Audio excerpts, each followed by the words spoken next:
We are live coming here with a brand new Stir the Pod podcast show. I'm your host, Trevor. Tonight we're joined by Andy. Andy, how are you doing tonight? What up? What up? And we're also joined by Alex. Alex, how are you doing tonight? Yo, yo, yo. And we are here. We're back from the dead. Call us, Odysseus. We're in Hades right now. We're climbing in out of the dirt right now. We're here, boys. Season preview. And before I officially say it, what are we calling the season? Is this Cutthroat 2 or are we just calling it Cutthroat? I think we gotta call it what the challenge gods are telling us. It's just Cutthroat. Well, let me go this route with you. Are there even challenge gods? There's been rumors that this is even going to air. I mean, that is I think what we have to talk about first. I thought when we were going to come on to the preview, I thought the first and most important topic, which I know we're going to talk about in a minute, is this move to Paramount Plus. But as of like the past 24, 48 hours, there's like a new and more important topic, which is this season going to happen?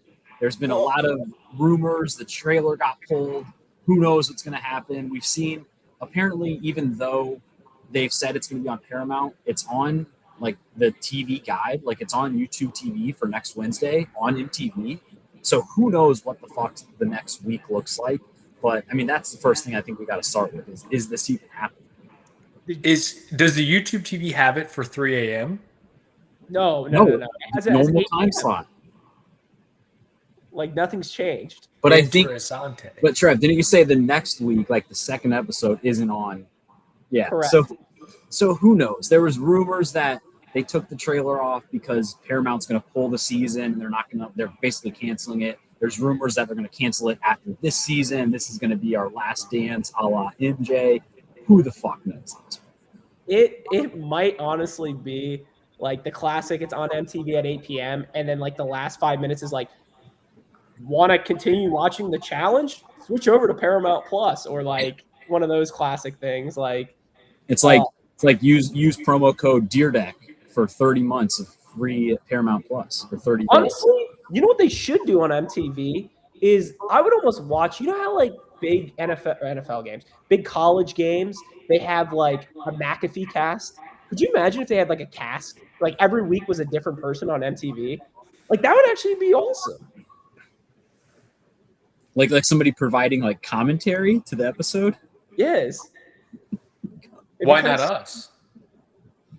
We don't work for that company until we actually take over the company. I don't want to touch it. We need at this point just like a challenge czar, or maybe like a challenge like board of directors, God. and it's us, and they just let us go live instead of the McAfee cast. It's just the STP live. It is. Go ahead. No, I was just gonna say, what would be the ideal setup for you? Like normally, Andy, they're like at, the game, they're on the sidelines. What would be like the perfect like setting for you? Is it just literally on your couch watching it? Got the cameras in, or are we thinking like bigger, better? Like remember that World Cup person that was supposed to watch in Times Square? Is it like something corny like that, or? Well, I think it's obvious. One, it's us three live together, and we're just on the set of ridiculousness. Oh, come on. That's just ridiculous. Yeah. Come on. Alex, I mean, so this is season 42, and I think from what we know, it's going to be on Paramount Plus. We'll see what happens. We'll see if it's happening or not. But this is the next season. It's the first season that this is happening where we're switching. There's been a lot of rumors. So I don't know. I think we, as a podcast, it is kind of just crazy that like this is a show. This is a very popular show still. Like I know the popularity has gone down. Like people still watch this. We're 6 days away from the premiere, and they are just scrambling. They have no idea what they're doing. The cast is like this is the most just disorganized shit show we've ever seen. Do you think? I mean, like you said, Alex, this has 42 seasons. It's not like this is season 3, season 6. Like, I mean, it's well established. It's been on for what, 27 years or whatever it's been on. Is this the worst marketing job of all time for any TV show? It's got to be up there. It's got to be. I mean, we've talked on the pod here about really like in the past 3-4 years how bad it's gotten in terms of marketing, where like they don't tweet anymore. They have the scheduled tweets. I think there was one season where the scheduled tweets were coming out like an hour early, so it was literally spoiling the episode. It used to be like they would tweet, like throughout, like live tweeting essentially.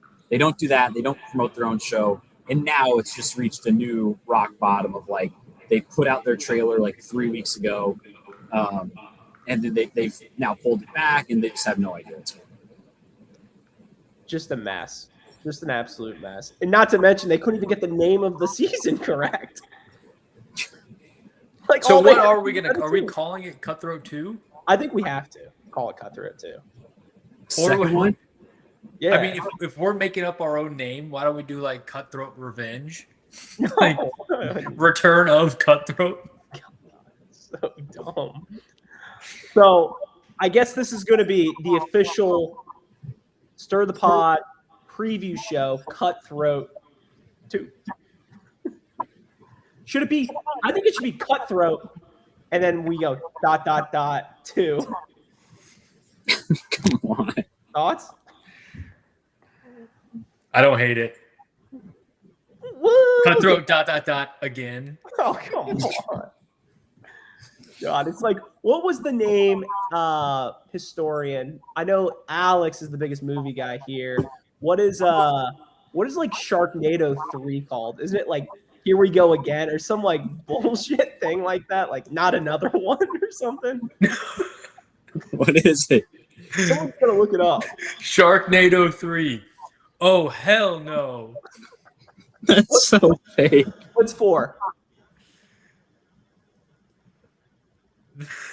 Sharknado, The Fourth Awakens. God, final rank. What's 5? Global Swarming. Oh, come on. That's like Air Bud. Like, remember Sharknado 6. The Last Sharknado, It's About Time. Okay. That I think that was the one I was thinking of. These are real movies. Yes. This gives me vibes of the 22 Jump Street in credits, where everything is like just a new number. Yes, that was good. God. Does anyone know what the second movie was called? Sharknado 2? The Last Bite? I don't know. Sharknado 2, the second one. So dumb. Oh, that's good. Oh, all right. That's just incredible. I think the first housekeeping thing that we should talk about before we dive in is kind of our plan for the pod. I think the way we're going to handle the pod, we're still going to record. Obviously, the season's going to air starting next Wednesday, I guess at 3 a.m.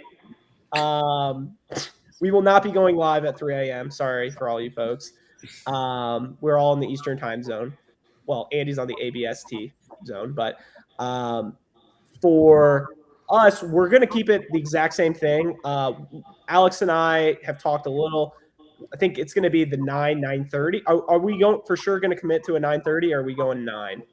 I mean, I think we have to kind of see how long the episodes are, because if like we've been used to the 90-minute episodes, which on Paramount I guess would be like an hour 10ish, but they're 60-minute episodes, and that's going to be like 40 minutes. So I think we just got to see. Well, the first week, like next week, season 1 or episode 1, I think it'll be like 9:30. Let's just say that. Okay.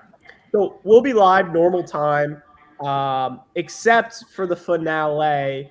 For the finale, I think we're going live at 4 a.m. right after. So, Andy?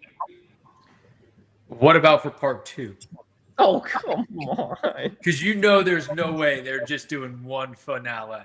The actual finale 2.0, that would be the one. So the finale, part 2, the second one. Exactly. That'll be it. So yeah, I think assuming that like next week the episode doesn't actually air on MTV, and it's not airing on MTV this season, and it's these like 3 a.m. drops. I think there's no way to sugarcoat it. Like, it sucks for us. It sucks that they're taking kind of the live communal watch out of the occasion for us and all our AWLs. But I think it just makes the most sense as the pod to keep it as consistent as possible, make it feel like previous seasons where we're all kind of like trying to watch it at the same time, but for sure going live at the same time every single week. Who knows what we're going to live tweet? Like, I mean, that could be banana lands. Johnny. God. Andy. So, all right. So let's dive in to our preview show. We'll kind of go. Alex, do you want to kind of explain everything, how we're going to handle this run through while I set it up? So we're going to do our season power rankings, which everybody loves. It's a tradition on Stir the Pod now, where we rank all of the veterans. So that's the big caveat that we have here is that we've learned over time that rookies, typically none of us know anything about them. We'll have like a section for them later on where we'll just kind of do a quick one by one. But basically, we have all individually ranked the returning players from, I think for the guys, there's 9 returning guys and 7 returning girls who we all know, we've seen before, and we've just ranked them from 7 to 1, 9 to 1, and we're just going to go through them. And it just, we feel like, I think we did some season previews without these, and it kind of just evolved into that anyway. So this is just like the best way for us to like spend a few minutes on each cast member, talk about their strengths, weaknesses, who's higher on them out of the 3 of us or lower on them than the rest of us. So I think we'll start with this, and then we'll get to the rookies and kind of the big picture stuff later. But I think we just dive right in. Yeah, absolutely. We'll dive in. Shout out Ryan McCord, Mikey the Doctor being in the chat. Feel free, fire away questions throughout the entire night. Ryan McCord, one thing I'll have to say to you is congratulations. You are now a fan of an Indiana team. I love to hear you're a Hammond Bears fan now. Alex is up in that area, so he might get season tickets. So if you're ever in town, I'm sure Alex and you can meet George and have a great time. So. All right, diving right in. Here we go. Female list. Any guesses? I don't really remember mine, which makes this very exciting for me. Yeah. So I don't want to guess anything because I have kind of seen the thing. But the way I feel about the females is there is a really, really strong top half.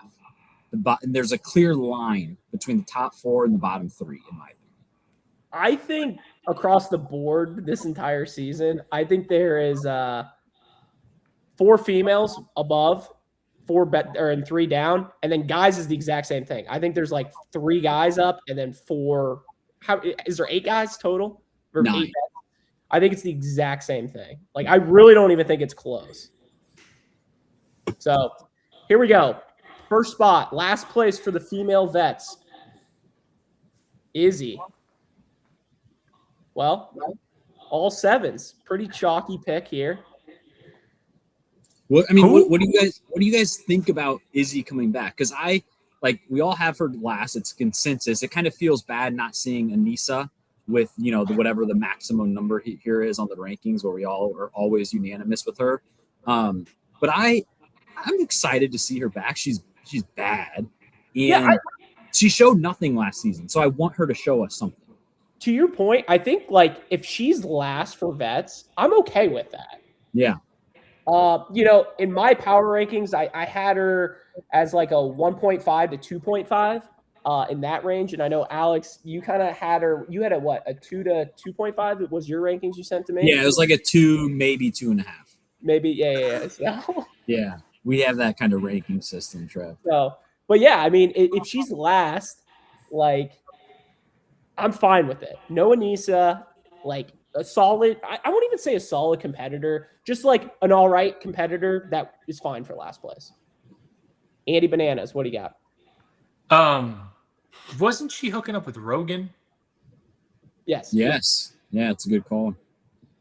Just be on the lookout for that happening again. Izzy strikes me as someone who's doesn't come on the show to win, so we'll get into the male power rankings and maybe of like stack ranking who's looking likely. Just put a little tickler file in for Will and Izzy, a la Ooh. Wizzy. Oh. I don't hate that. And Trev, to your point, like if she like for being not just last, but consensus last between the three of us, like she's not terrible. I think this speaks to like the theme of the season, which is like this is a small cast. Even with the rookies, there's only 24 people. And girls, they are 5 rookie girls, and so we don't know nearly half of the females. But for Izzy to be 7 out of 7, like that's not bad. How do you think they're going to do that? If our cast is only 24 people and we're going to be over 24 episodes, how's that even going to be possible? Well, that's before we bring on the new people that just get added to the cast. They always do that. Big surprise. Redemption House. We've never done this before. All right, moving on. 6th. Here we go. Adrian. I thought we put that to bed after that one idiot with the mohawk said it. I feel like we got to now that he's yeah. But I mean, again, an all right competitor. How many eliminations did she win last year? I feel like she did have a decent amount. Was it 2 to 3? I think maybe 4. 4? It was a lot. I think her and Theo won like 4 together. It was Kara-esque. Yeah, I mean, like Adrian is 6th here, but like she is a good competitor. She made it to the final last season, and so like she's a rookie. She has 1 season under her belt, and she has a final appearance and 4 elimination wins. For that to be like second to last of returning female veterans, like that's pretty damn good. Yeah, I mean, what do you think? I think she's like I think she's good for the show. Being somebody newer on the show, I'm happy she's back. I think so too. She seemed like she liked it, and she was good. She was a good competitor. That's what, like, I've always been a big proponent of is competitors that also want to have fun. That I feel like that's kind of Adrian to a T, but it's tough for the girls. You know, like this is a pretty stacked cast. So we'll see what happens with Adrian.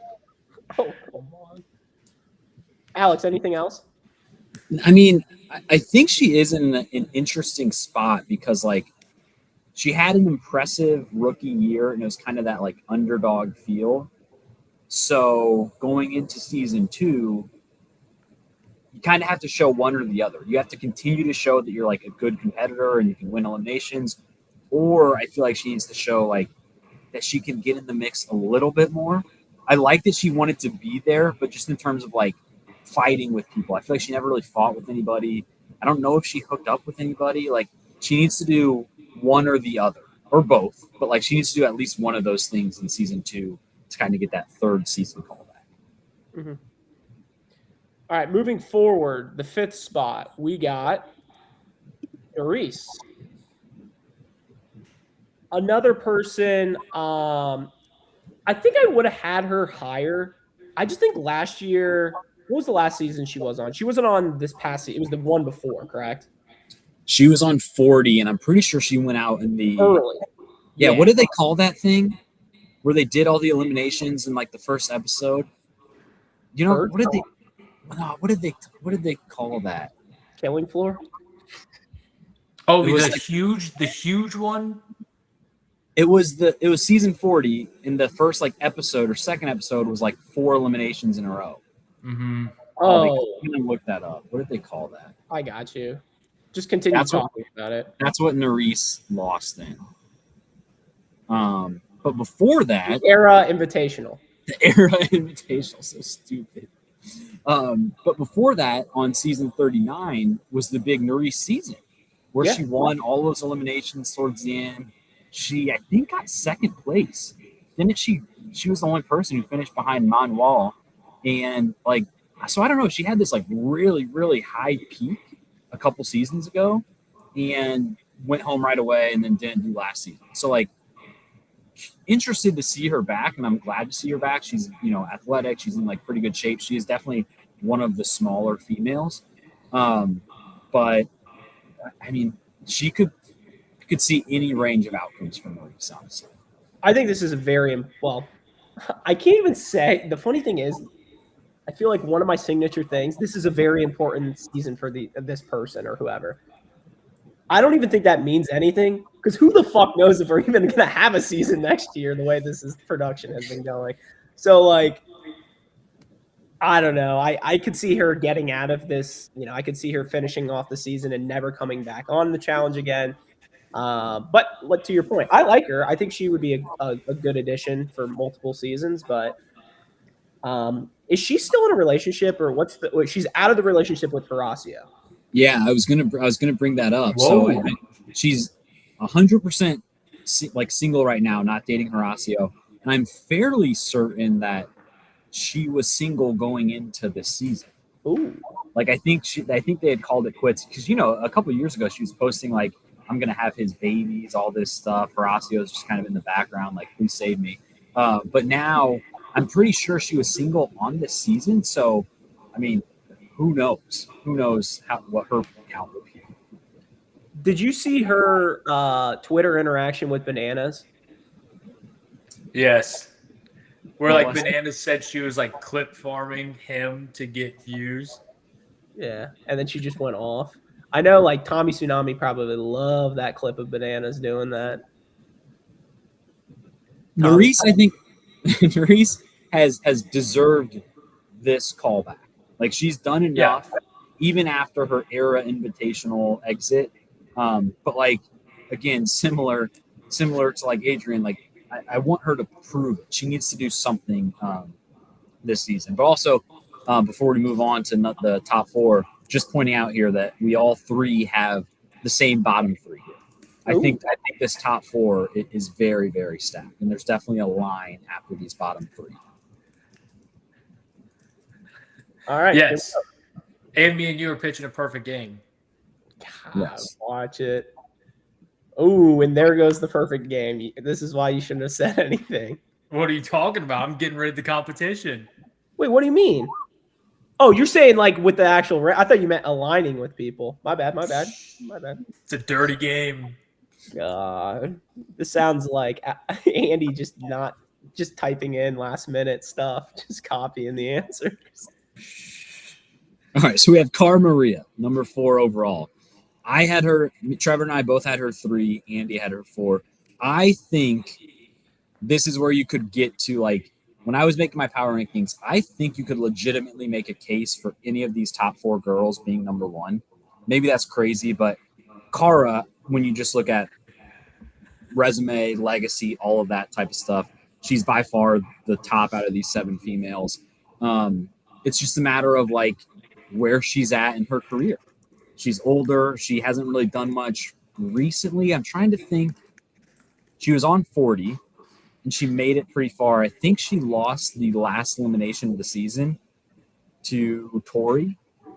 Right, Trev? Yeah. And I think she had been away for a few seasons before that, but I've always been high on Cara. She wins eliminations. She knows how the season works. She knows how the politics work. She is the veteran of all veterans on the side. So I'm high on Cara.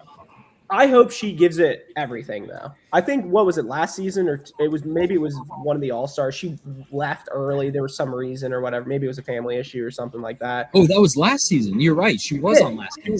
She was only on, like, and they did not show her at all. Yeah. And like, she is a good competitor. Like, it's just if she just doesn't care or whatever happened last season, if that comes up, like, it's just like, it's a waste of a good person. I think Cara's going to struggle a lot with the social aspect of this game. Like, I think she's kind of – and you could – even though she wasn't on last season, and maybe that was the personal reasons is why she kind of isolated herself, I think we're still going to see, like, an isolated Cara. Okay. I think I think the big thing is the game is 3 teams, right? I mean, that's how Cutthroat 1 was. So I'm assuming. So depending on like who's on her team, I think she might be fine. Like, who knows how the draft or how these people, like, if she's on CT's team, like, you got that Boston strong connection, like, I think she'll be fine. Right? And Yeah. I feel like because there's going to be 5 rookie females, I feel like Cara is she can be, if she wants to be, pretty good at like, pulling 3 of them over and being like, hey, this bananas guy we all hate, we got to get him out. Like, she does that kind of stuff. And I feel like she'd be able to do that this season. And like, I don't know, all these challengers kind of age differently. I mean, I think we saw Ashley last season. She looked like she was 50. But Cara seems to be like in pretty good shape still. And like, maybe she's not Apex Mountain Cara anymore, but like, I don't know. Like, it's not insane to say like she could win the season. Like, she's still in shape. She's still strong. It's just a matter of, I think like how she integrates herself into the house. Mm-hmm. Anything else on Cara? All right. No. Moving forward. Number 3, we got, Michelle. 243 coming. So Alex had her the highest. Alex, thoughts on her? I just think she's good. And, I not like the biggest fan of hers, but like she, what was it? Season 40, she was in the final. She, there was a lot of rumors that like she should have won based on like how they were doing checkpoints and all of that. Like, she was awesome on season 40, a good combination too of like political player. She knows who to side with. She's like, has good endurance. She's athletic. She's not, super physical, super strong, but like she can kind of do everything else. I'm pretty sure she's one of the ones that like she won Survivor with her original show. Like, she's just like kind of knows how to play the game. And it'll be interesting with her and a lot of these girls, like how kind of are they on the banana side? Are they anti-bananas? You never really know. But I just think she's good, and she's had other good seasons in the past too. This is probably like her 4th, 5th flagship. Like, it's not a super long list, but from like every time she shows up, I feel like she's ready to play. She's locked in, and she does well. I think she's the type of person that wants to lead. And I think that's what worries me the most. Like, if let's say her and Bananas are on the same team, like that collision course, because I feel like she's going to be the one. I mean, let's just say these top 4 people are, split up or whatever. I mean, all 4 of these people can lead. What happens if, 2 of the 4 of these females are on the same team? I think that's a collision course as well. Well, they will be. 2 of these top 4 will be on the same team. I'm thinking there's 4 teams for whatever reason. I don't know why. I think you bring up a good point. And I really like Michelle. I think she's good at the show. I think she's bad. I think aside from that one season with Jay, where she was just unbearable, but that's just because Jay is like on my Mount Rushmore of like least favorite competitors. She's very like entertaining. She's good. She's smart. She knows how to navigate the game. And I think even if she was paired with like a Cara, let's say, because they're both right here, and Cara wanted to take the reins, I could see her like kind of playing the second fiddle, but still like making her influence on their team at the same time. Because she can just like, she can realize like, if Cara doesn't listen to me, she's going to be a pain in the ass for everyone. But if I listen to her, she'll be happy. She'll compete. I don't see her doing wasn't it Cutthroat 1 where Wes did the just full sabotage? Ruins. Oh, okay. West Side Story. Wasn't he shaking the rope? Roided up Wes. He sucks. The second person just unclipped themselves. And then they were done. Yeah, so I think they still beat the rookies, didn't they? They did. That's all I got on Michelle. I'm excited to see her back. Is she still dating Devin? Ooh, I believe so. Are they like? in the conversation of longest tenured relationships that aren't married. Okay. Huh. Who was beyond that list?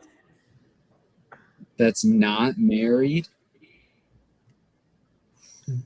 Olivia? Olivia and Theo. I mean, yeah, I think is there even like any others? I might be stupid here, but is Cam and Leroy married? I know they have a kid, but like, are they married? Yes. They are. Okay. I think they did have at least. I think they have 2 kids now. I think they did do the kid marriage second kid. Kid?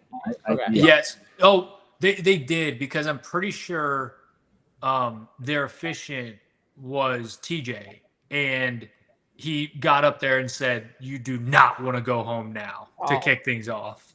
I mean, come on. That's just ridiculous. God, Brad and Brittany McCord. Smirk. Wait, Brad's on this season. We'll get into that. God. All right. Moving forward, second place. Should I just hit both 1 and 2 here, or? Yeah. All right, here we go.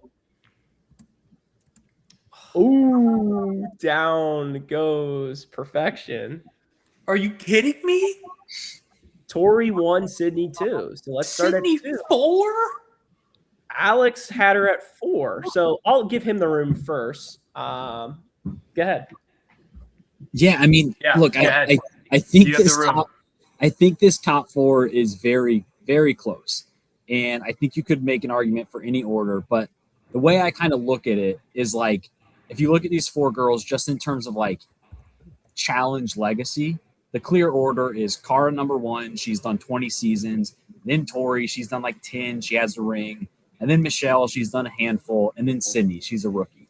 And so it's weird like trying to rank these 4 because you have all ends of like the challenge experience spectrum. And then, so I just think like Sydney, like she's great, but she just has the one season. And that always scares me. Especially like in this case, the person with the smallest resume outside of her is Michelle. I feel like Michelle has shown on multiple occasions like to be pretty good, consistent. And again, it's like it's not a knock on Sydney. It's just she's done one season. And a lot of that was with Turbo, who for long stretches of that season was the best male they had. And so I just want to see her in another format, in another game.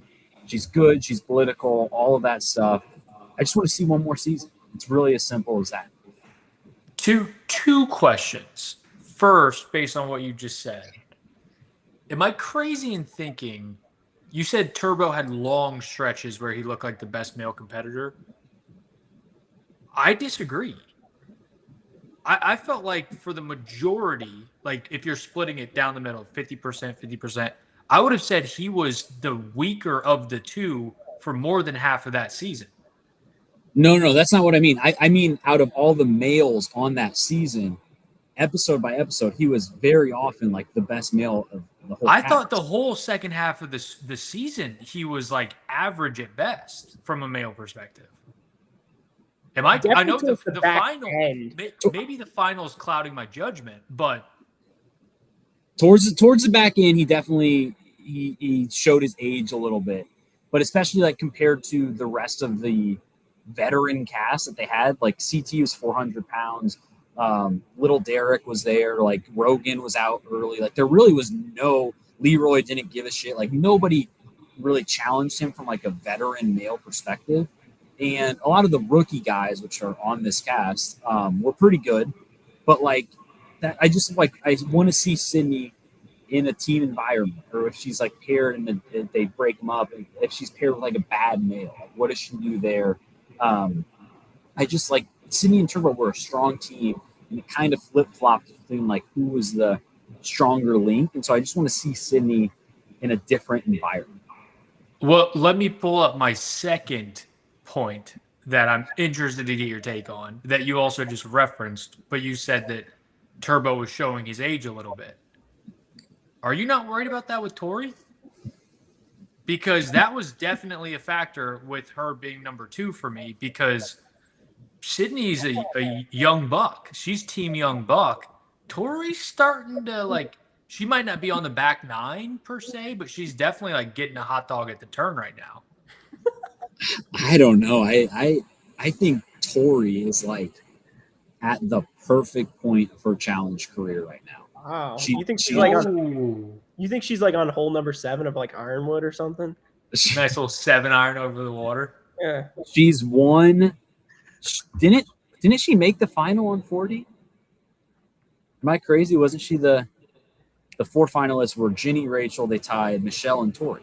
Like Tori made the final on one of like the stacked female casts in season 40. She won season 38, I think it was, with Devin. Like she is, I know she's like, I guess compared to maybe some of the other people, like a little older, but like, I don't know. I think Tori is just like well-rounded, consistent. She's gonna be there. She's gonna win eliminations. She knows how to play the politics. Like, and again, like I like all of these top 4 females, but just everything considered, like I gave Tori the slight nudge. Yeah, I mean, I think these two are the top. I think for me, Alex, I can get you putting her second, but putting her 4th is crazy, I think. Like as Anthony and I, like 1, 2, whatever, like I think those two are by far the top dogs. Like I'd take Sydney in an elimination over anybody, any female this season, no doubt. Did she win an elimination last year? Oh yeah.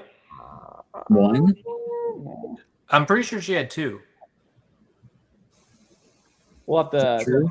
we'll have to talk I to have no Trev idea. before. I think they won one, maybe against Ashley. She has 1 elimination. They beat Ashley and Theo.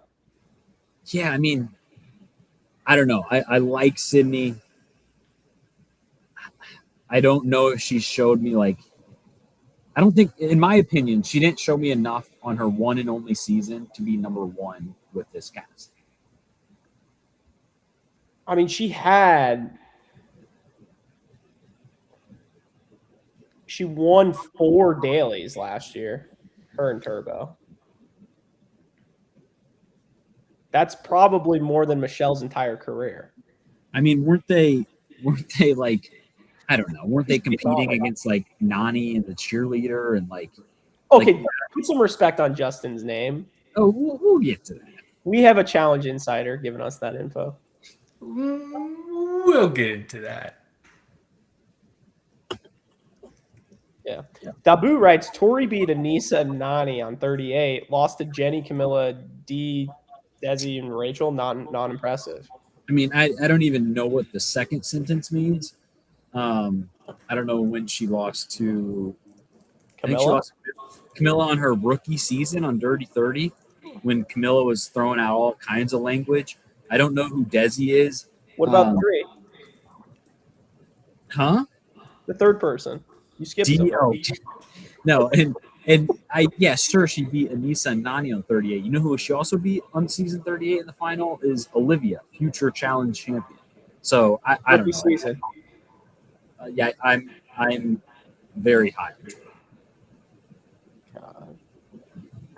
I don't know. I mean, like I said, I think Tori Sydney, I could go 1, 2. I just think Sydney, as Andy said, TYB. As like I like to call it, Team Young Bad, but it's all good. So what do you guys, before we get to the males, what do you kind of think about like the collective 7 females that we have here, returning females that we know? I think it's a good batch. Like I think all of them can compete, and we saw that like with Adrian being 6. There could have been a very real scenario where Adrian is one of the top 4 returning vets based on like whoever they could have pulled from the gutters. So I really like where we're at. I think all of these girls are also going to be very entertaining too. Like not one of these girls, in my opinion, I would consider a dud. Like Cara kind of has that potential for this year, but I don't think enough to the point where like none of us are excited to watch her. I think all of us are excited to watch all these girls. Yeah, I mean, I don't think there's any out of the 7 where it's like, wow, we 100% should have recast that. Which, like, that's kind of a win. Like, and part of that, a big part of that is it's a small cast. If we would have had 11 returning females, like, you would have had 2 to 3 where we're like, we can replace them. But we only have 7, and I mean, overall, like, there's nobody that, like, I feel like are going to be glaring. And maybe that means a couple of the rookies are going to be duds, but you never know anyway with the rookies. So I like these 7. I like them a lot. Vet wise, if you could pick like a realistically top 4 vets you could have back on the show right now, who would it be? Realistic. Female? Like, yeah, just female first. Like realistic. Well, like realistic, I would say Olivia, but she just had a kid, so is Okay. that not? No. But I think that I still think Olivia would be a realistic choice. Like, has done the show recently. Obviously, she's out this year because she's having a kid. So I would say Olivia, and then I mean it just always feels good seeing Nani come back. Okay. Anybody, and then you would probably pick what, like Tori? I would say. Well, they could be on the season. They can be on the season. Like if you were to. I thought you were saying people who are not on this season. No. I'm just saying, like, if you were to pick right now the top 4 girls that you would love to have, like.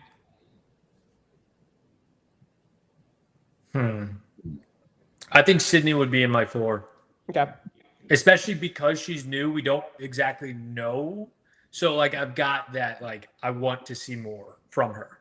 Where I'm getting at is this realistically one of the best female cast, top to bottom, that we've ever had? Because, or I guess not ever had, for the current state of the show. Is this kind of the best? Obviously, if you would have had Olivia for somebody else, yeah, absolutely, it would have been a little better. But like realistically, top to bottom, this is a pretty, like, where we're at with the people that are eligible and stuff like that. I think it's pretty damn good. Yeah, I don't think they could have done a whole lot better. It would have been like Olivia. Who knows with Cam? Like, I mean, that's just like obviously they have 2 kids now, but who knows? But like after that, like, who are we missing realistically? What about like Jenny? Jenny, I would like Jenny too. She's only done like 2 seasons, so like I don't. For some reason, MTV or Paramount doesn't really like Jenny. Explain. Well, they never cast her. They've cast her like twice over the past like 10 seasons. But I mean, yeah, I would love to see her back. I'm trying to think like people from like Michaela made the final last year. Like, I don't think it's really a loss. Like Michaela isn't on this season. Mm-mm. No. All right. Moving forward, males. Let's do it. So we got 9 males now. 9 males. All right, here we go. 9th place. Brad. Andy went 7? Whoa. I mean, I already know who I think Andy went last, and that is the most disrespectful thing in challenge history. So, I mean, disrespectful. We'll get to it. But Brad, okay. I mean, I think he needs the money, right? I think he's got a normal job. I mean, he's a very normal guy. No, he doesn't. Oh, come on with the eyes. I mean, he looks like a lunatic. He is a lunatic. At least, like, when CT and Bananas keep doing this shit, it's understandable. But with Brad, it's just kind of sad. It really is. I think there's like 2 to 3 guys that you can make a case for being last place. And I think the case for Brad and why I had him last place is like the guy hasn't done a meaningful challenge thing since last Cutthroat when he won. People forget he was on the OG Cutthroat and won, and that was 2010, 16 years ago. Like, he better than anybody. He came back for his big return and, tapped out a 20-year-old Brittany for a few weeks. And I guess that's his most impressive challenge feat of the last decade and a half. Like he just, I like him. He's fun to have like a familiar face. He just has done nothing. He's old as shit. Just, I don't know. It's funny. Every time I see Brad, I just think of Derek. I don't know why. Just two fucking lunatics.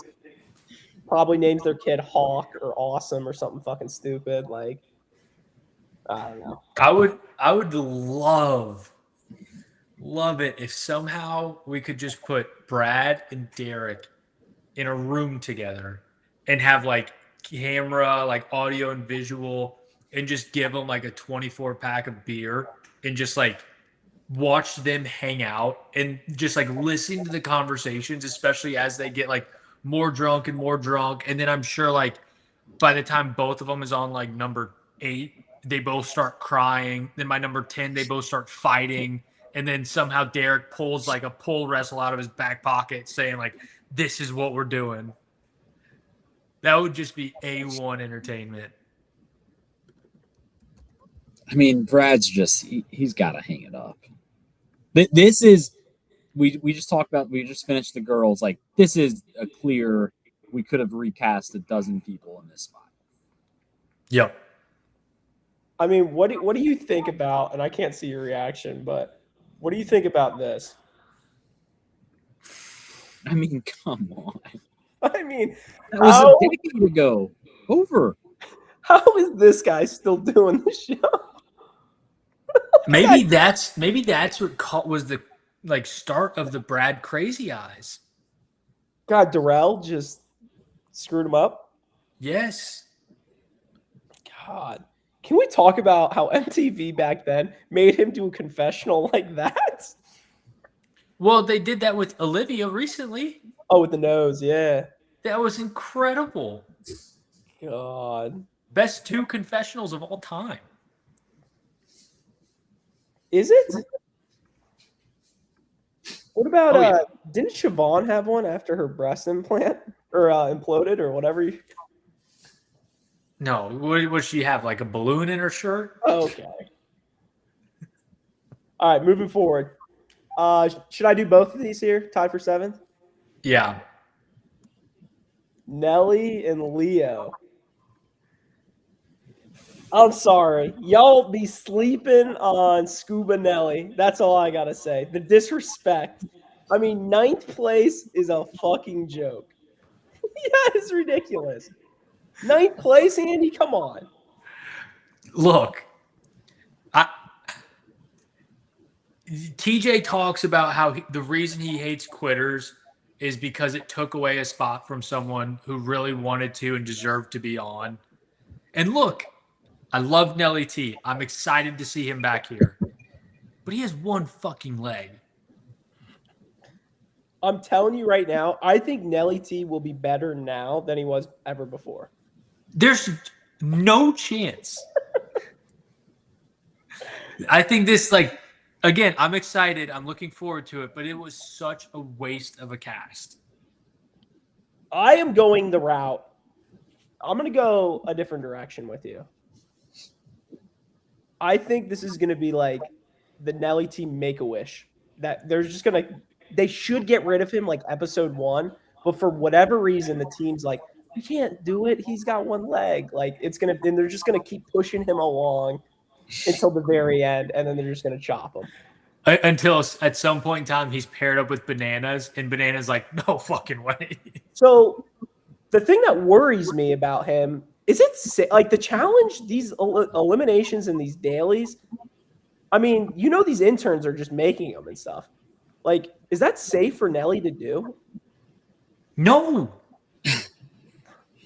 No, I mean, like I had Nelson second to last. I mean, the case for him being last is the simple fact that the guy has one leg, and you don't really need to explain it a whole lot more than that. But I mean, I am like incredibly interested to see what the fuck a one-legged Nelson looks like on this season. Like, it's insane. I'm almost positive we've joked about this multiple times before since Nelson's accident. Like, oh, what if he comes back to the season and he is on. He is a challenger who is on this season, and he has one leg. Like, he should be, in my opinion, he should be towards the very bottom of our power rankings. But that's also incredibly intriguing to see what the fuck this looks like. Well, the thing is, we've seen something close. I mean, Nelson has one working leg. We have seen someone with no working legs. And thank God Anissa's not on this season, because seeing her just kind of waddle around like a penguin has lost its luster. I don't know. I think we're going to be shocked this season, and it's going to be a good. I'm not saying he's going to win, but I think he's going to get close to the finale. I really do.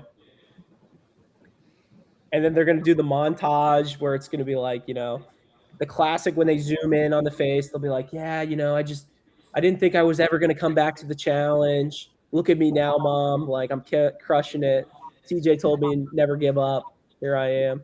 Like, when they line up for the first time and Teach sees him with one leg, he's going to bring up something. That can be a guaranteed lock minus 5,000. Another minus 5,000 lock for Nelson. I don't know if you two have picked up on this, but be on the lookout for the Nelson confessional whispers. Like, he doesn't just talk in confessionals. He kind of like whispers. And he does it because I think he thinks it's like motivational. And like when he does it, especially now, considering his circumstance, it's really going to impact some people. And it's just like, buddy, just fucking talk. Like, what happened to hear ye, hear ye? God. I mean, the Nelly T-isms, like, we get those back. He is an idiot. And like, he's so funny. And like, I don't know, having such an insane thing happen to you, no matter who you are, like, has to change your outlook on everything. We'll see if it changes somebody who, inside their head is like the monkey with the symbols. Like, I don't know exactly what the ratio is to that, but I'm just excited to see him back, no matter what the outcome is. Great for the show. I can't wait. I'm excited to see him. I love Nelly T. Scuba Nelly, back from the dead. Love to see it. So let's talk Leo. Leo was WWE wrestler, right? I think so. At one point, Leo Rush, right? No, that's a different Leo. How many Leos are there? I thought one of them was Rio. This is the Leo from last season. The one that Andy liked? No, that's Cedric. I like Leo and Cedric. I like Leo. Leo was partnered with Ashley for a long portion of last season. Oh.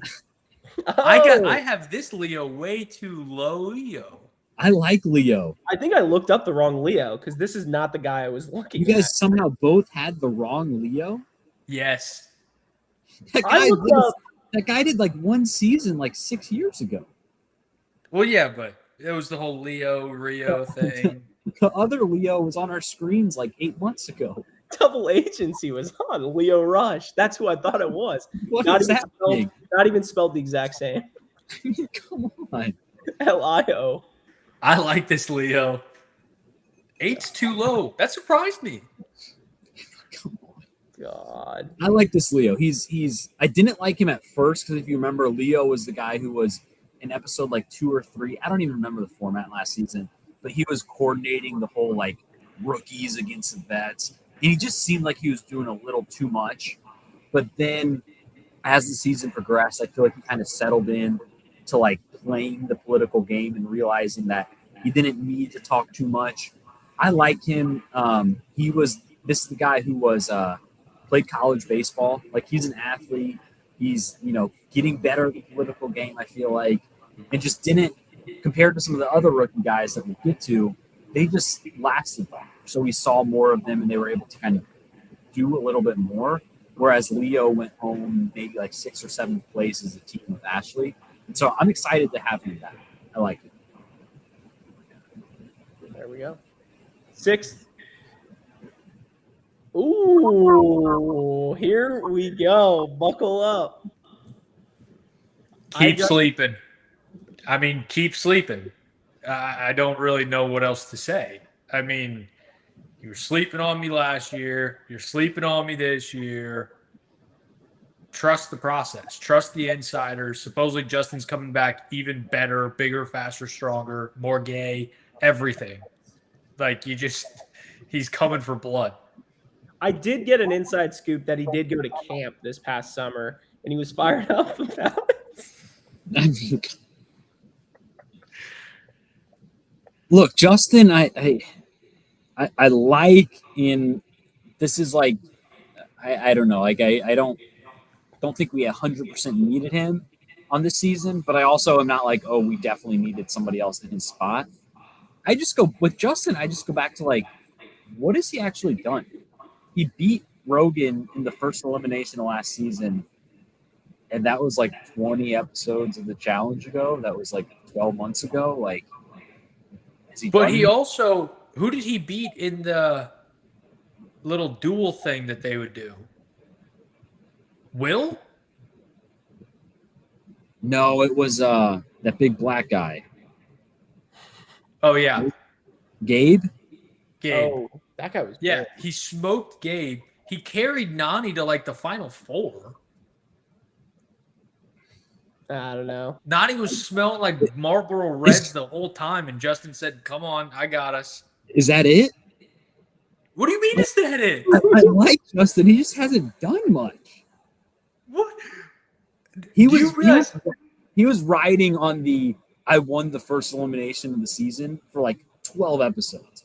And then he got paired with Nani, and they did fine, but they did exactly how we thought they were going to be. Didn't he? Yeah. He didn't lose with Nani though, did he?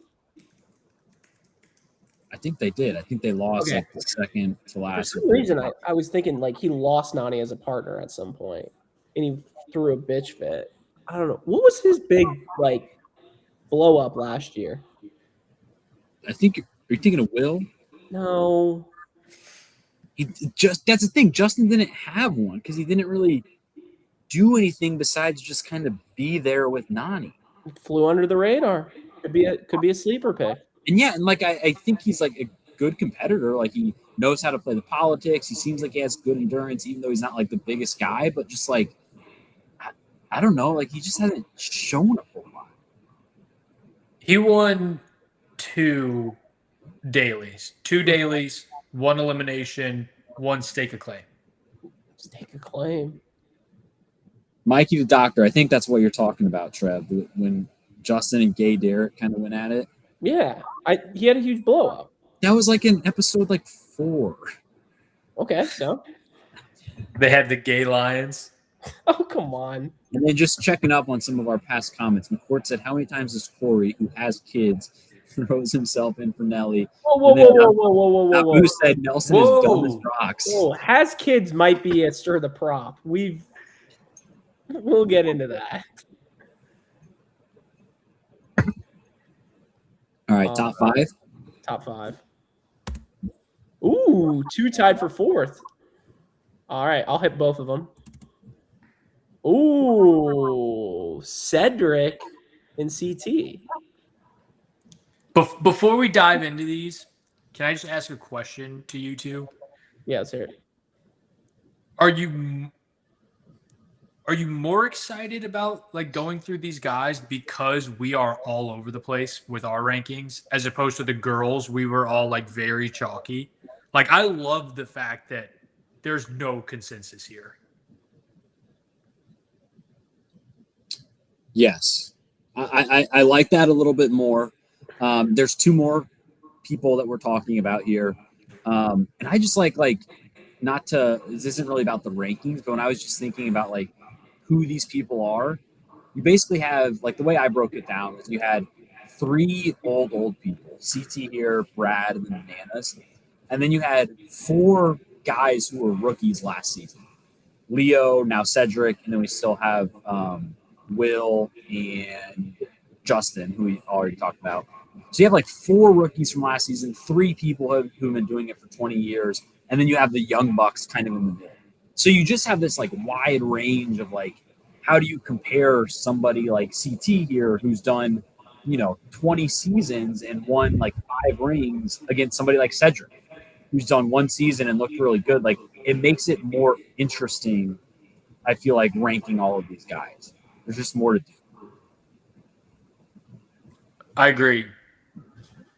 Well, and right here, we're tied for fourth, and we have two people in the top two. Trev, you've got Cedric 7. You've got Cedric below one-legged Nelly. Are you kidding me? I am just all in on Nelly this year, I believe. But it also seems like you're all out on Cedric. I thought Cedric had a great rookie year. I don't know. I think he started off hot, and then he kind of just pissed me off by the end of it. He's kind of being that annoying little bitch. Ooh, see, okay, so are we doing Cedric first here? Yeah, he was talking hot shit. He thought he was like all that and stuff. Wasn't he the one that said like the new group's here, the new young buck or No, I think you might be thinking of Leo. God, class. No, that was not him. That was not Leo. Honestly, so yeah, kind of. The story of Cedric last season. It was Cedric. I'm pulling up the clip right now. No. So what happened with Cedric last season is he kind of flew under the radar for most of the season. He was good. People saw him as like this young, former Marine who was like always laughing and smiling. He looked kind of like a Disney Channel like character. And then him and Michaela late in the season kind of turned on some team in their alliance. I think it was Nani. I think Nani was kind of they all had this group of like the veteran females, and Michaela, with the help of Cedric, kind of turned on them. And Cedric, who was the guy? There was a rookie guy. Maybe it was Yermi. One of the rookie guys was always like asking Cedric, like, "Hey, are we good? Hey, are we good?" And Cedric would always kind of just blow him off. And then they'd cut to him in confessional, and he'd be like, "I'm not going to tell you I'm throwing you in, blah, blah, blah." And like, then it all kind of blew back. Everybody was mad, and then Cedric made the final. That was like Cedric's kind of story last season. Did you know Cedric is the youngest? What is the youngest male challenger? 23. I like that. Yeah. Team Young Buck. I like Cedric. I should say Cedric was the one that said like Cedric said like, "Oh, the new group's here." Did he not have that moment? I'm almost positive it was him. It was during the moment when didn't they go into 2 eliminations late in the season last year? It was back to back. It was during that moment. Did they not? Am I crazy? I think Cedric won a couple eliminations toward the end. I don't. It was back to back. He's not like a cocky guy. I don't know. It might have been Leo. Might have been. I like Cedric. I'm glad we got him back. I'm always worried with people like this, right? Like where like the main thing that he did well last season was fly under the radar. And once you do that once, it's just hard to do it again. So I like Cedric. I hope he does well, but we'll see.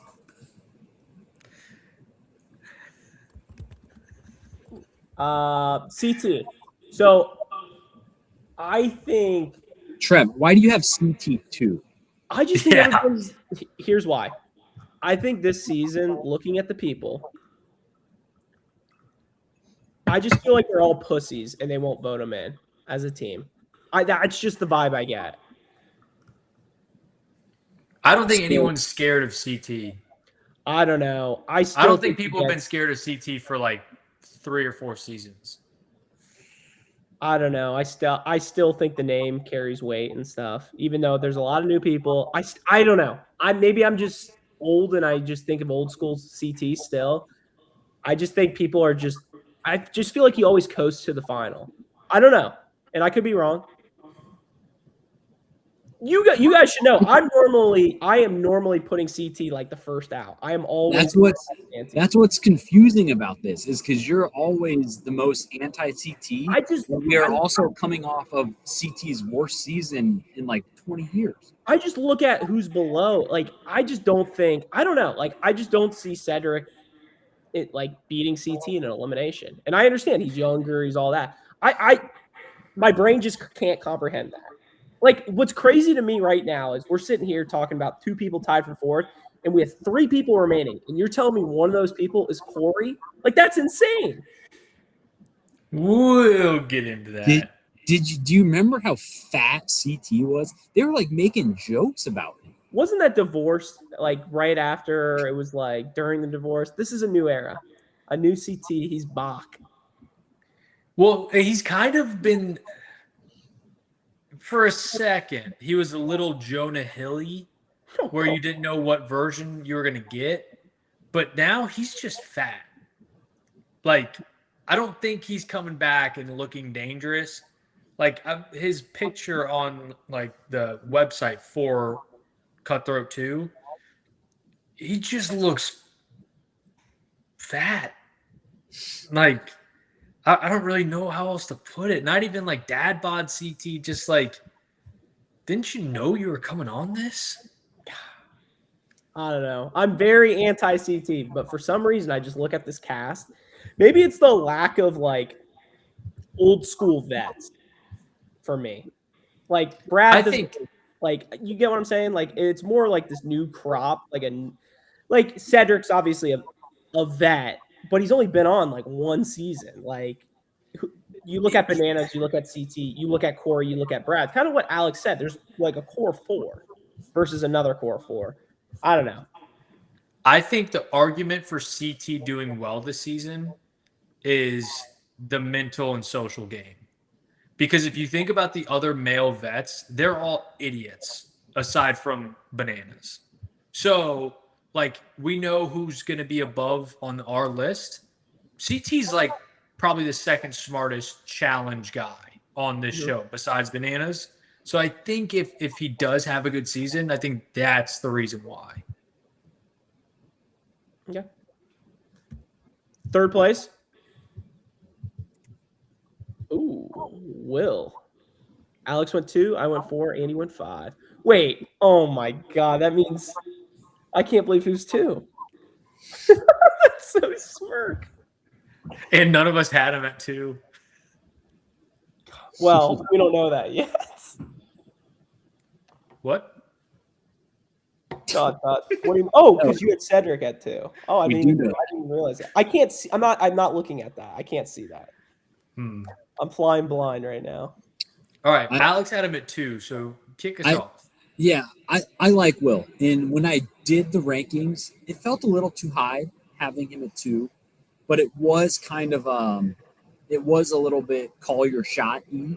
Like, I think Will probably maybe didn't deserve 2, but I think by the end of the season, there's a good chance this makes a lot more sense.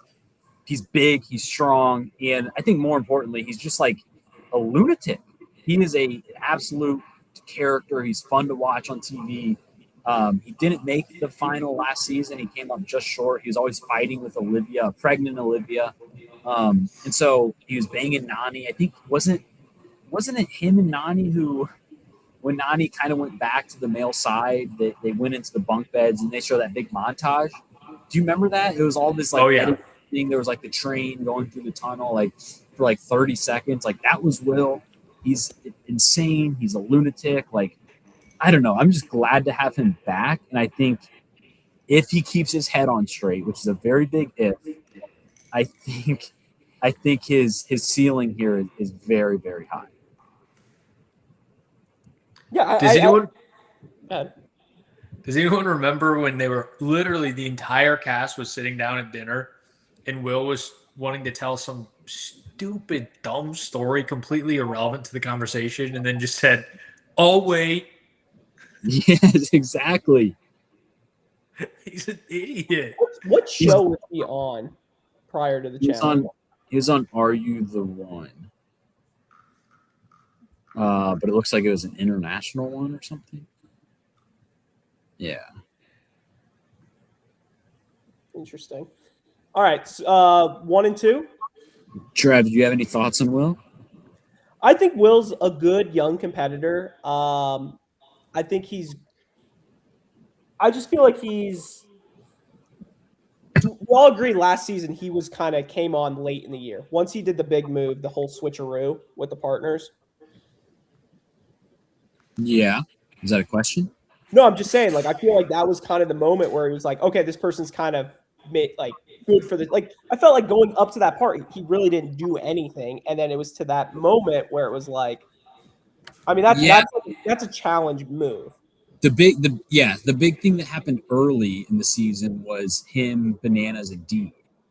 Do you remember that where Bananas? Oh, that's what it was. And he was a little bitch because he was like crying. Yes, Bananas and D were hooking up, and Will was like all pissed because they were in the hotel together. And like right away, you can see like, all right, this guy is not all there in an entertaining way.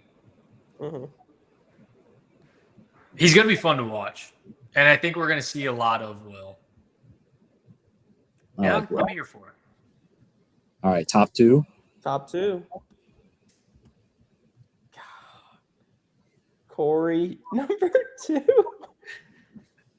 I mean, does that even? Wait.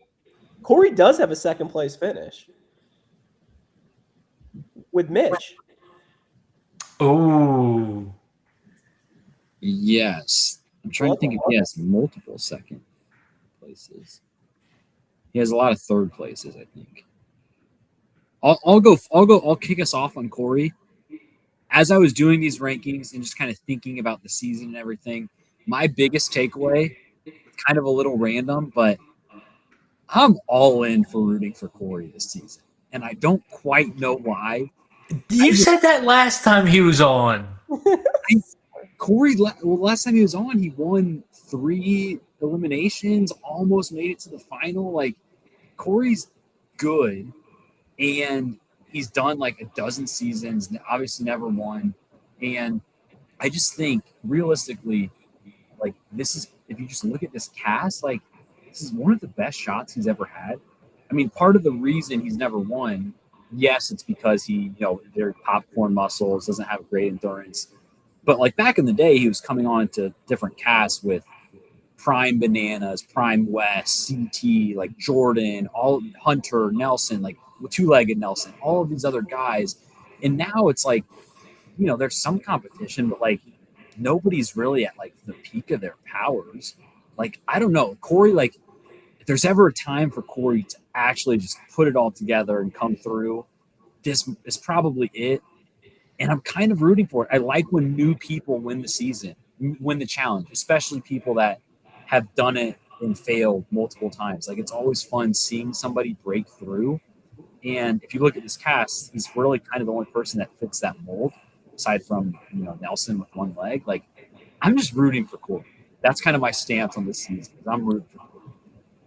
What I'm most excited about Corey is the opening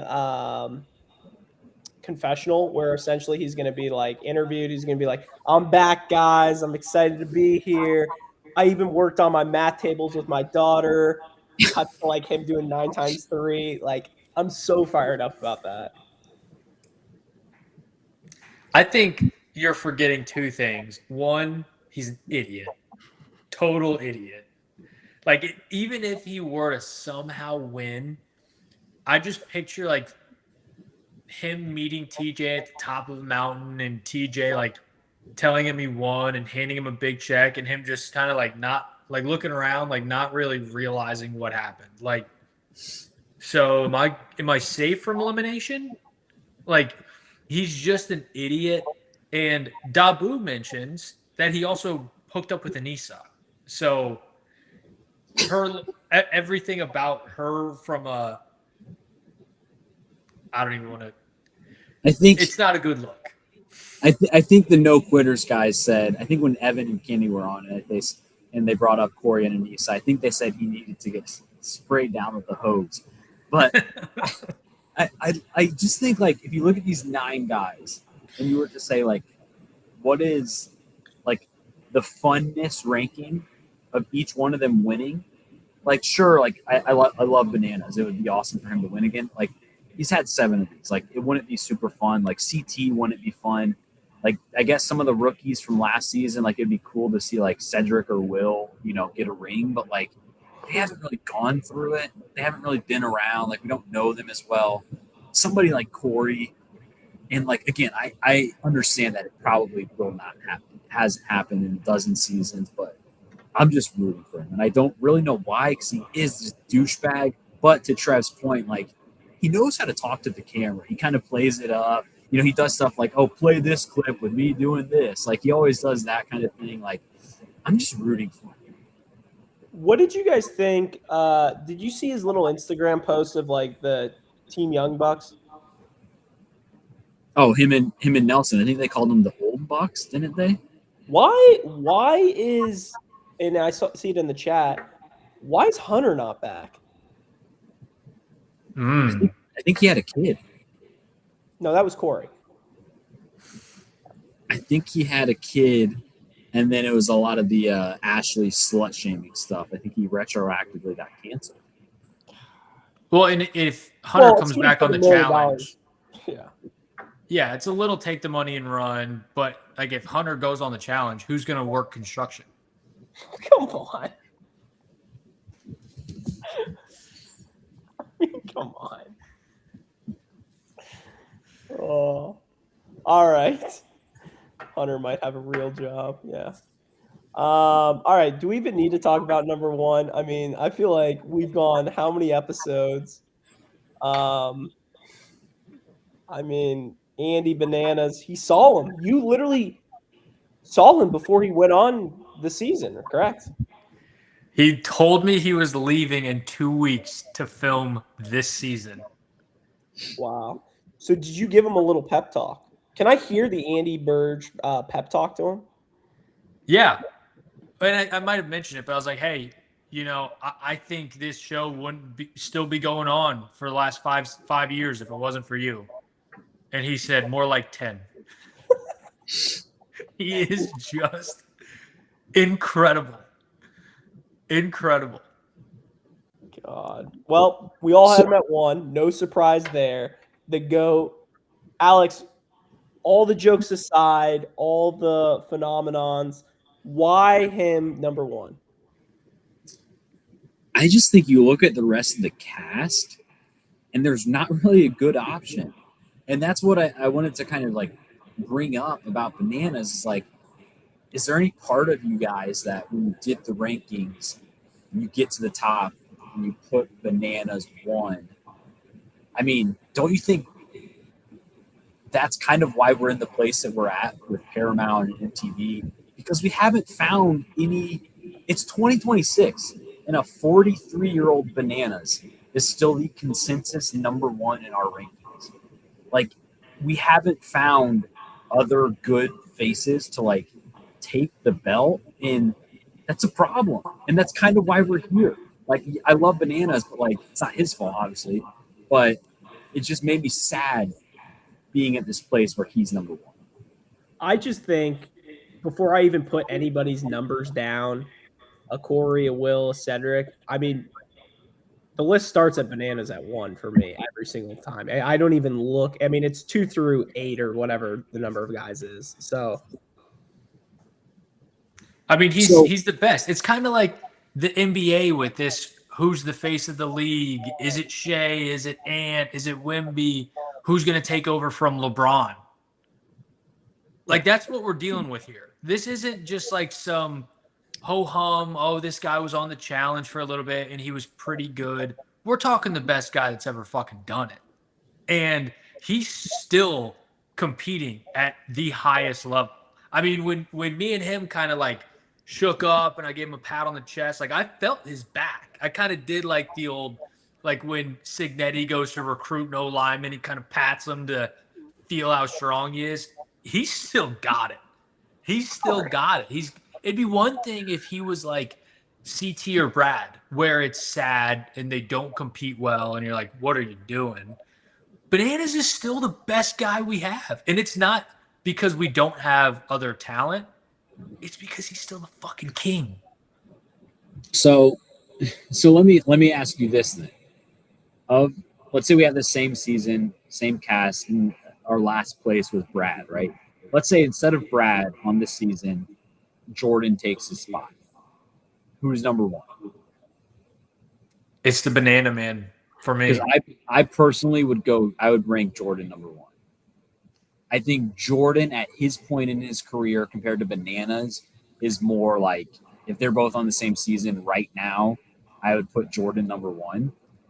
But then I guess the second part of that question, like Trev, you said yes, Andy, you said no, but I guess the second part of that question is like, can you think of any other names that would even like raise a contention outside of Jordan? No, I think. Ooh, what? Go ahead. No, you can go ahead, Andy. I was going to throw two out there. The only two that I could think of, which would be Jeremy and Horacio. I asked myself this question earlier. One of the names I thought of was Jeremy, just from if he was on this season, you could make a case. I'm not saying I would put him over Bananas, but I think you could make the case just from he just won it. He's in peak physical condition. He's this physical maniac. You could make the case for Jeremy. I hadn't thought about Horacio. I feel like Horacio, I don't know if he's done enough. No, I think Horacio is Donovan Mitchell is where I put him at. Gets to the second round in the playoffs, hasn't made it to that next level yet. I ain't mad at that. I was just thinking of names. Bananas Bananas is still number one though. But I think that's fine though. Realistically, I look at when you keeping up with your NBA talk, if we all agree if Bananas is LeBron, I still think right now, I would love to have LeBron on my team, best player in the world, whatever. However, right now, you talk about Jordan, I don't look at the Sixers as being the top dog in the NBA right now. True. But let me go this route with the Bananas v. Jordan. I think this format is going to suit Bananas incredibly well. Yes. Because he's not going to be able to have this massive target that people can go for him and his partner. And I think he will navigate his team. He will be the leader on his team. I don't think Jordan could do that. I think obviously the biggest thing about everything is who's on whose team. And that changes everything. But even then, I don't think Jordan's never been the loudest voice in the room, which isn't a bad thing. But you want to copy my walk? Are you copying my walk? No, that was all time. But you know what I mean. He's not the one that's calling shots left and right, trying to take over the game. Bananas, that's like breathing for him. Yeah. That's just what he does. Yeah, the fact that when we were doing these rankings, I got to the point where Bananas was my number one, and I was like, man, it sucks that there's nobody else who could really contend in this cast. And then I started thinking outside the cast, just any challenger who could. It's not contending for prime Bananas. It's 43-year-old, 23 seasons in Bananas. That's the part of it where it's out, in my opinion, outside of Jordan, I couldn't really come up with many names so you could even make a case for. Let me go this. There's a long list of second tier of guys who would be second, third, Corey, Will, CT, all of these guys. But if we're doing power rankings, the 1-1, there's just not many other guys. Sticking with this kind of GOAT talk and everything, does a win for Bananas or does a win for CT actually mean in this team format? Does it actually do anything to their legacy? Because I feel now, we haven't really had. When was the last time we had a true, when I'm thinking this team style, I'm expecting 4 people or 5 people to win, right? I think it'd be most similar to War of the Worlds 2. Which, how many seasons ago was that? 6? 10? Yeah, no, I think you're right. I think 40. Yeah, it was in that range. That was during the mumbo jumbo era. That's the true inception. A dream within a dream within a dream. So we're kind of shifting towards that. How do you guys feel about, we haven't really talked directly about it yet, but the overall Cutthroat format. This is a format that we've gotten one time 15 years ago where it's basically 3 teams. And so I think if you just do the math from this cast, that means 3 teams of 8, which is actually smaller than the original Cutthroat. Those were 3 teams of 10. But how do you guys just feel gut reaction of Cutthroat? I'm all in. I think it's a very fun, interesting twist. We're going to get a twist in the format, but we know it's something that's been done before. It works. It's not MTV or Paramount spinning up some new idea out of thin air that's probably going to suck. Like, we've seen this before. And I think that's a good sign. It's kind of like going back. Sometimes you got to go back to really go forward. And maybe this is the sign, and maybe, the next season we get Fresh Meat 3. I don't know. I like it because it's something completely like we have not seen in a while. We have not had this team format in a while, and I respect them trying something new and seeing if it works. Yeah, and I feel like I always say, like, don't underestimate the challenge's ability to fuck things up. And we've seen in the trailers that, like, there's definitely going to be some twists compared to, like, the OG Cutthroat. But if you think back to OG Cutthroat, and let's just say this season is just like it from a format perspective, part of what I liked about Cutthroat is you had the 3 teams, they did a daily, and it was basically the winning team is all safe, and then the 2 losing teams have to do these anonymous votes. And it made it really fun to watch because during the daily, almost every time everybody was all in to win. Whereas in past recent seasons, you have people like throwing the challenge for what, because this person's nominated and this person isn't. Whereas like Cutthroat, there was a clear advantage for your team winning the daily. It was everybody's safe. But then the second you don't win, everybody starts turning on each other because you have to go into like this anonymous vote. And so if you're a losing team, then you want to be like on the majority side. But then, as you prepare for the next daily, you got to pretend you're all like together. And so I just like it better from a team perspective because, like, I think back to like War of the Worlds 2, and there was a clear divide the entire time. And everybody knew that there was like sometimes an advantage to winning the daily, sometimes not. Whereas like Cutthroat, there was always a clear advantage. You win, you're 100% safe. Are we overlooking the fact that we do have a Cutthroat 1 winner in this cast? With one eye? Does Maybe anybody that's why he's coming back? Does anybody remember the other winners? Yes. I guess technically 2 winners that season. I would say, yeah, technically 2. We arguably have the most viral challenge clip ever assembled from that season too. So I would count that as a win. It was really weird that Tyler won too. Tyler and Dunbar and Tori. It's kind of wild. Come on. God. Should we do a quick 1-by-1 of the rookies? How about we can just go through. I have the cast up right now. A little photo here. Wait a minute. What is this? Whose music is that? It's the rookie rankings. You thought we were gonna get through this without doing the rookie rankings. Come on. Oh, I was expecting like another PowerPoint or something to come up. I was like, am I just showing the photos and you're gonna speak about it, Andy? No. Who's this rookie? Wait, what is this? What is this? Why am I? Can you guys see my screen? No, but now we can. What is this? Rookie. Are we ready? There's nobody here.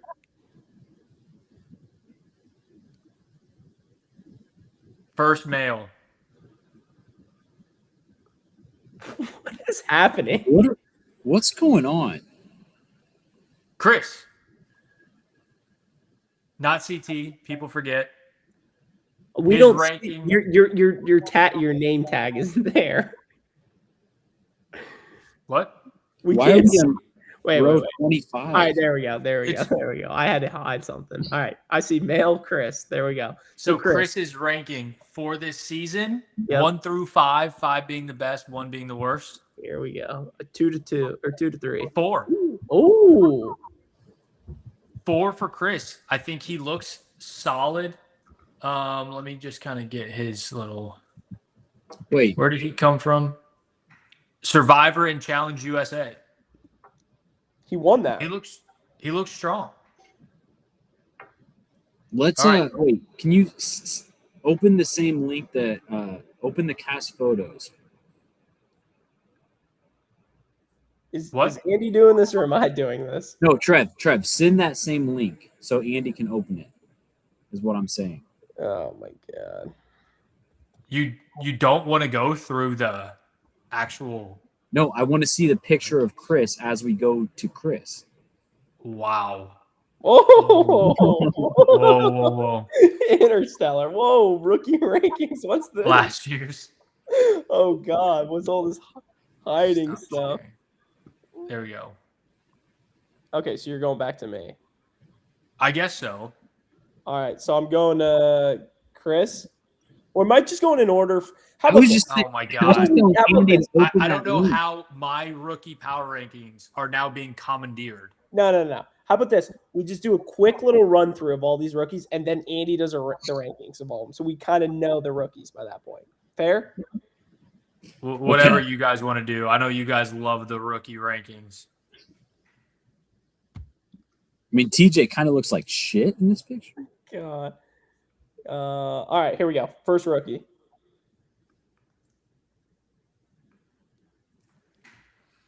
You giving your rating, Andy? What do you guys want me to do? I thought you have a rookie ranking. I do have my rookie rankings. So No. why don't we just talk about it now? When we don't need to see your fucking list. You can just say, "Oh, here's Alexis from Deal or No Deal or whatever. Here's my rookie rating." So this is Leet. Is it Leet or is it Late? Do we know? Who the fuck knows? Well, we'll call her Leet. Okay. Leet is a 2, maybe 1. Ooh, backwards. Yeah, she gets the maybe 1 because at some point in time she was on the field at a Colts game wearing Colts gear. Is that correct? Well, that's the fun fact about Lee. You can see it right there. She was Miss Indiana, and she went to high school with Romeo Langford. No. Stop it. That's kind of a fun fact. I looked that up about 3 hours ago. Yeah, she is from New Albany. Wow. Didn't you go to her high school then? Yes. I She think could have probably- been there. She probably was. She's probably Well, tapped out by Romeo. she we might be not be seeing a lot of Letty, as TT says, because 2, maybe 1. All right, who's next? Is she a Ballard? What was the whole thing with the Colts cheer? She was a cheerleader on the Colts? I don't think so. She was brought onto the field because I'm assuming she was Miss Indiana, and Ballard. They all do all the PR stuff. Basically, everything to distract from the actual team performance. Correct. So let's bring on Leety.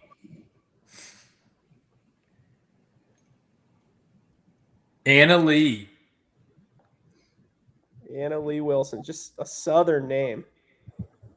So Anna Lee came in as a 3, maybe 4. Ooh, And that surprised me. I think she looks terrible. But And she looks like a bad competitor.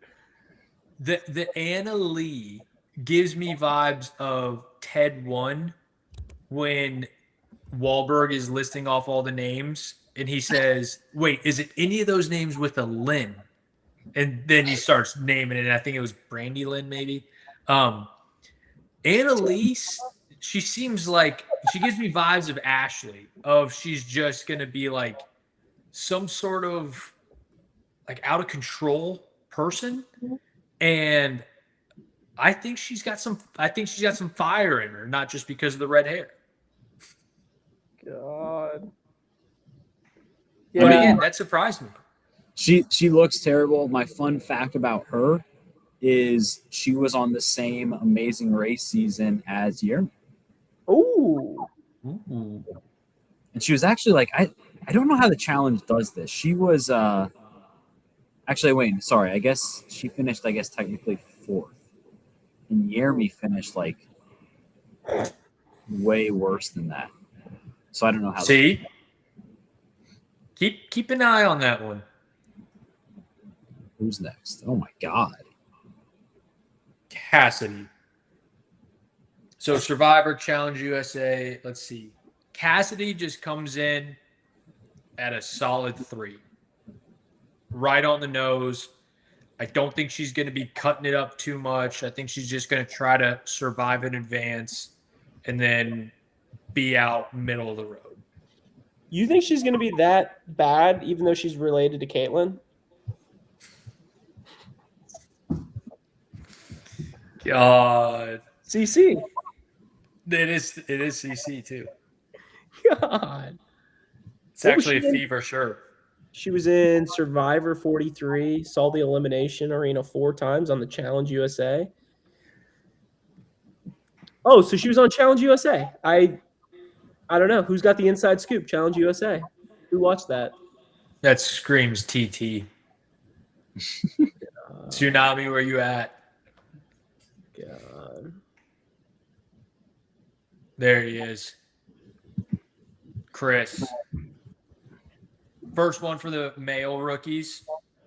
Strong 4. Strong 4. I like the Survivor Challenge USA kind of hybrid. He kind of knows what the game's about. I think he'll be viewed as a threat. This seems like someone Bananas would want to take under his wing as like, hey, you could be the next me if you listen to what I say. And I think he's going to bode well. He's got 2 rings, a Survivor ring and a Challenge USA ring. I mean, his bio literally says like chasing. What does it say? Chasing an undefeated streak. This guy won Challenge USA. Yeah, 2. Interesting. Yeah, so Chris Underwood might be a sleeper. We gotta send some scouts out for him. I mean, the 4 is a good high ranking. Let me see. I'm just checking real quick. His kid? Is that Ryder? Did he have any sort of like partner? Did you say season 1 or 2 he won? 2. Well, let's see who won. Deb Chubb, Andy. I think this is definitely a 2-1 for you. Deb Chubb, brutal name. Related to Nick. She was. It she looks actually like married to Nick. She kind of looks like the girls from White Chicks. Come on. Deb Chubb, not a 2, maybe 1, just the 2. Oh, okay.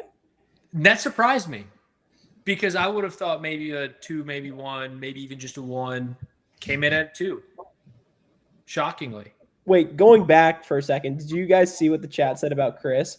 Bananas and Company sent Chris in like 5 times, not working together.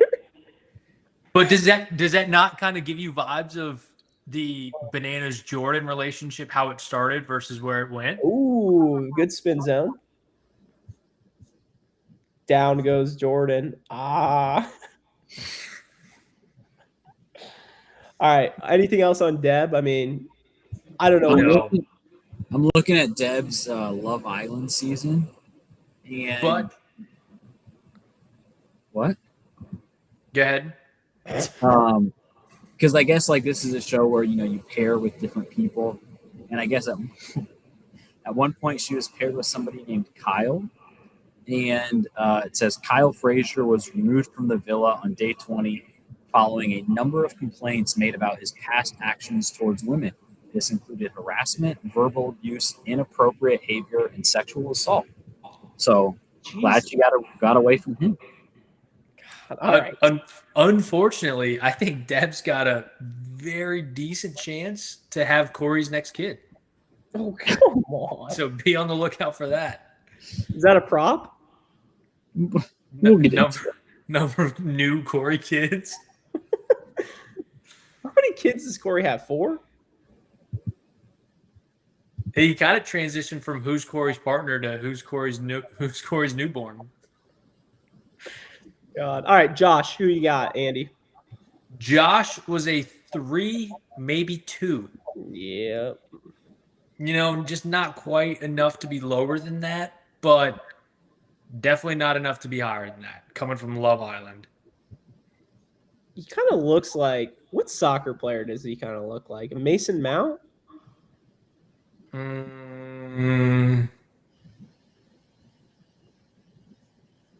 Maybe.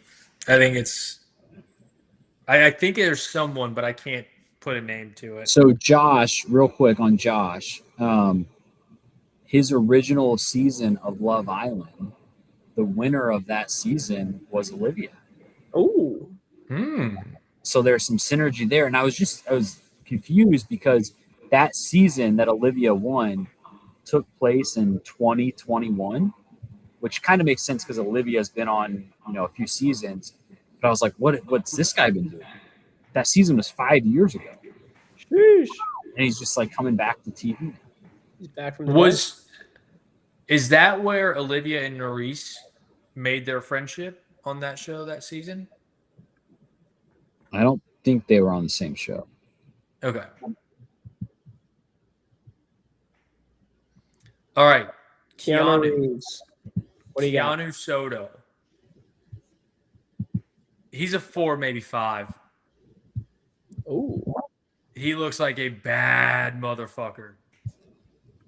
he kind of. Oh shit! He's trying to do the inspect element to change the thing at the top. What? Nothing.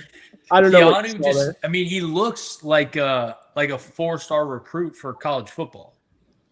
He looks like a just brick shithouse, and he's coming from Big Brother. So we've seen some success from Big Brother on this show. Yeah, it's funny how Mikey the doctor writes the next Fezzi, and the first sentence is America's favorite player. So household favorite, not Fezzi at all. No, come on, Mikey.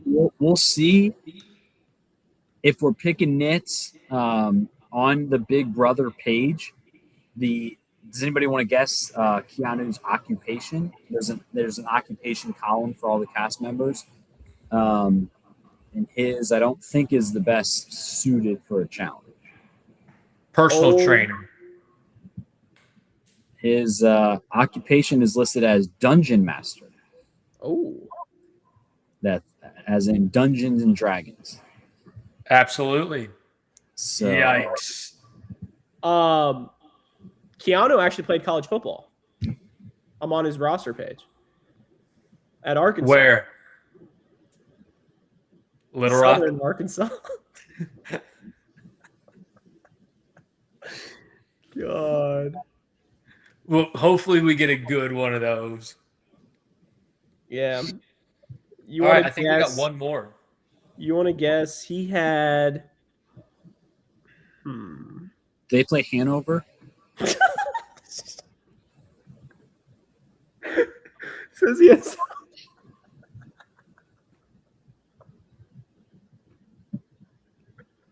Said he has 1 interception. It's Hanover. That might have been it. All right, who's last?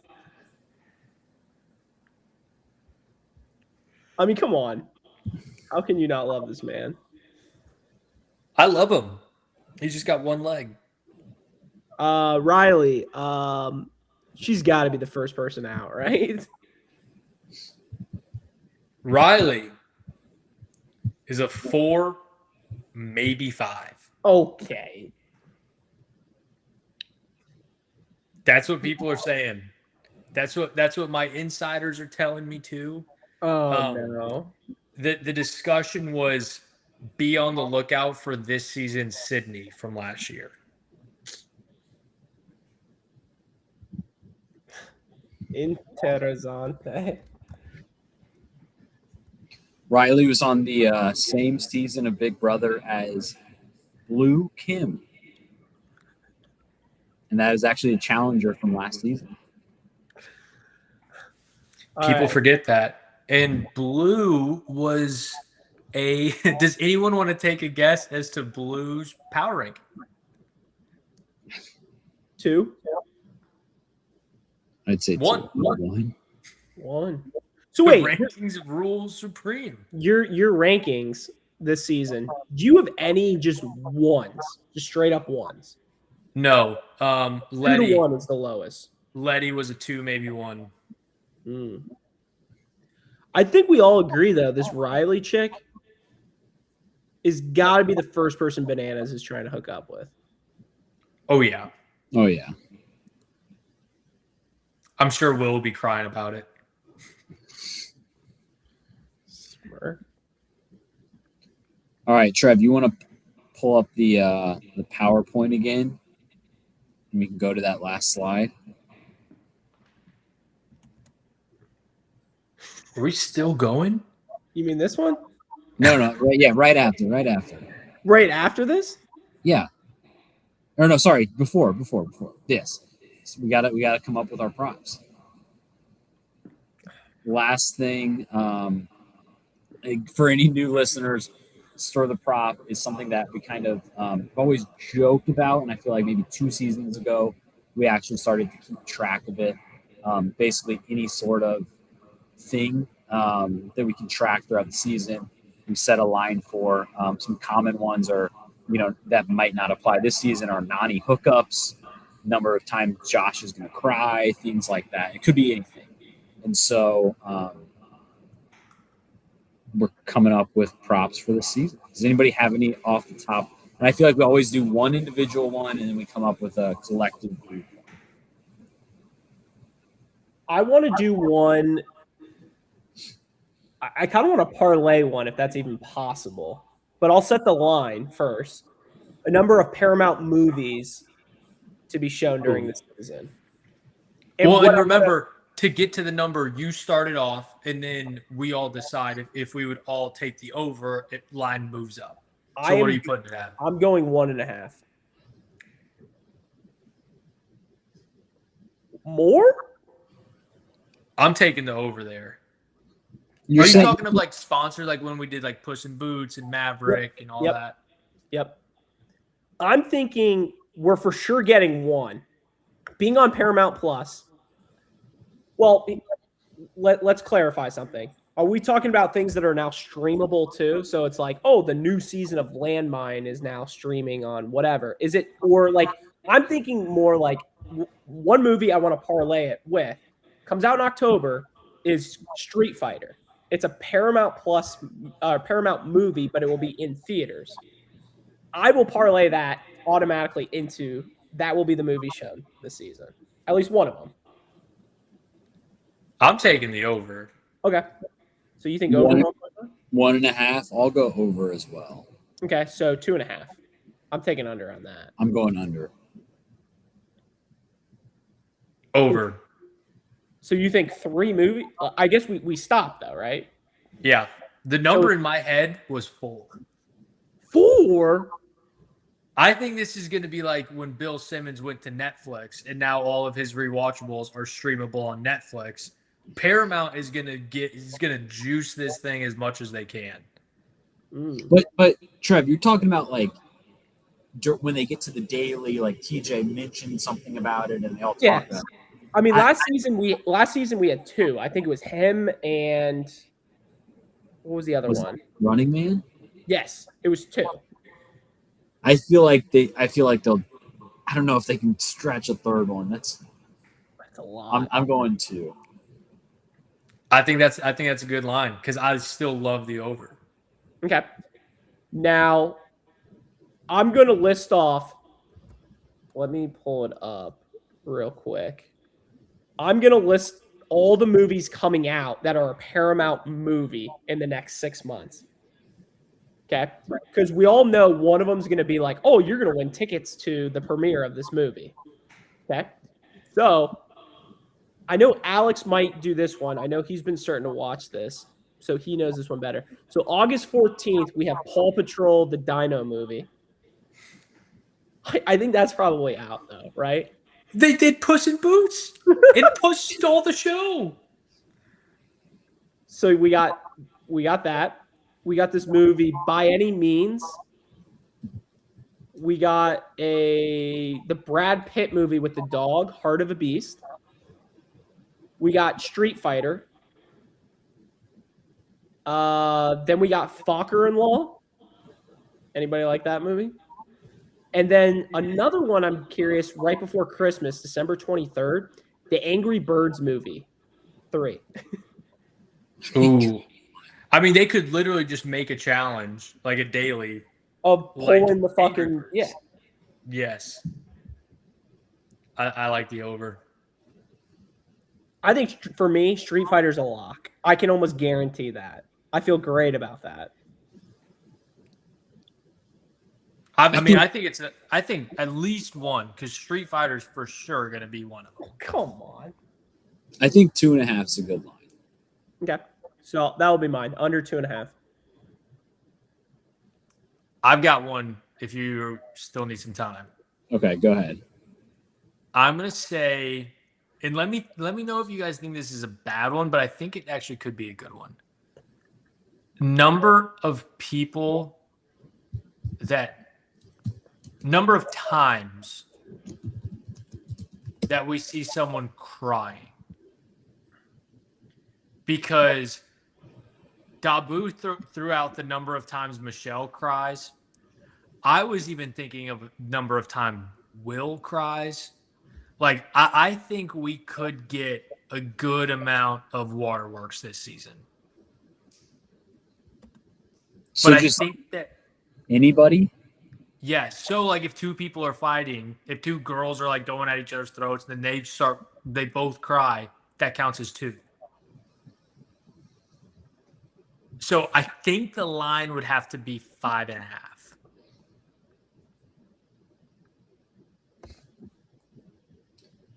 I was Yeah, I Crying? mean, I was thinking like 4.5, so I think we're right in the same ballpark. The thing is, like, I think the number has to be around there. I just don't know. Like, it's a smaller cast, and you don't have some of the more emotionally people. If Like, a person you have- cries more than once, did you say that counts? I think that counts as 2. So I was between either number of cries or number of hookups. Would we rather do hookups? And it's unique hookups. I think that line would be 2.5.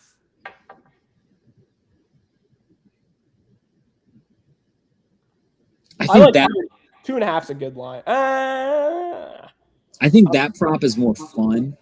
I think so too. So at 2.5, what are you guys taking?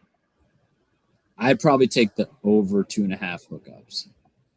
I would probably take the under. So if Will and Izzy hook up episode 1 and then they hook up episode 5, that doesn't count as a second. Unique. Correct. But if Will hooks up with Izzy and then with Deb Chubb, then that counts as 2. I'm going Yeah. over 2.5. Me too. Okay. What So if it was 3.5? I think I'm going under that. I would probably go under as well. Okay, so 2.5. Yeah. Just because so much of that one is like what they actually show. Because there's going to be a dozen hookups that actually like take place in the house. They just, for whatever reason, like don't really show it. So Trev, that's 2.5 was the final line there. Why is it that? Me and Alex both said over 2.5. Right, but you have 3.5. If it was 3.5, we would all take the under. So that means 2.5's the line. 2.5, Andy said under. You said under? Yes. Oh, shit. I thought you were going over. All right, Alex, what do you got? So I was trying to think of one that's like related to the format of the game. And I think I've got one, which it's hard to do that because you just never know what the format's going to be. And so I think I have my line, but let me explain it first.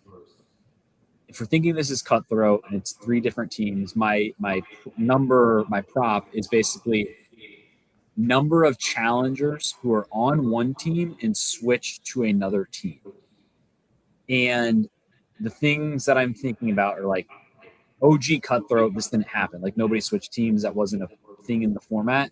But if you think back to War of the Worlds 2, they had the big turncoat twist where there was always an option for anybody if they win an elimination to switch teams. And Ultimately, I believe the exact number was 2. It was Tori and Jordan both switched from USA to UK. Again, like everybody had the option to do that, but only 2 people actually took advantage of it. I feel like this season will have some sort of thing like that.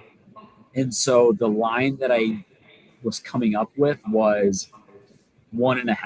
Now, part of that's tough because like there's basically a 1 buffer in there where like this could just not be anything. So like should it be a half? But I was thinking if it is a thing, I feel like if we knew it was a thing, then I feel like the line is about 1.5. But if we don't know, which we don't right now, then it's closer to a half. So that's kind of where I'm landing at. So the line or the prop is basically like number of people who switch teams as part of Cutthroat. Okay, so at 1.5, what's everyone taking? Under. I would take that. So I think that's it. It's a good line. 1.5. And this is also one, I think I took a similar risk last season where my prop was like number of switching partners, and that was just blown out of the water immediately. So this could also be something like that where TJ says, there's constant trading and things like that. But I'm just thinking everybody's on the same team, but you get the option to maybe switch after elimination or something. Like, I feel like this is good. All right, what's the group one? I think it's easy.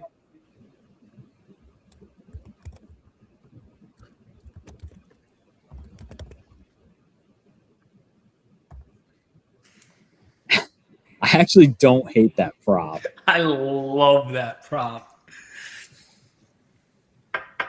What would the line be? Number of mentions of Corey's kids.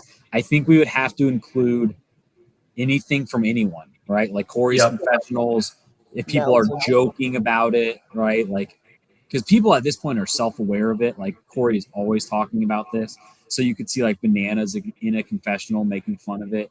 I think that's a good one to have. In terms of number, I don't know, like 9.5. I was thinking like 6 to 7.5. A big part of this also is like if Corey goes home episode 3, then kind of it kills it. But on our side, we literally had Corey in the power rankings second. All right, so let's say 9.5. What's everyone taking? I'm taking the under on 9.5. I'm probably going under too. I'm going over. Actually, no, I'm going under. I'm going under. Now I'm going over. I think 8.5 is a good line. I go 8.5.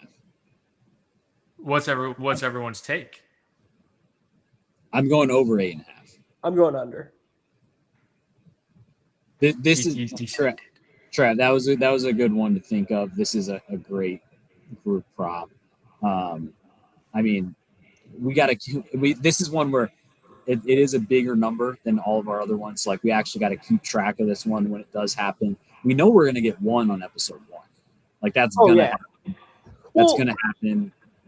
How are we saying, like, if Corey talks about his kids, let's say confessional's happening, he's talking to him, and then it cuts to the daily, and then it cuts back, and he's talking about his kids. Is that 2 or is that 1? If it's like very close to immediate, I think that's 1. I think that's part of like the same cut.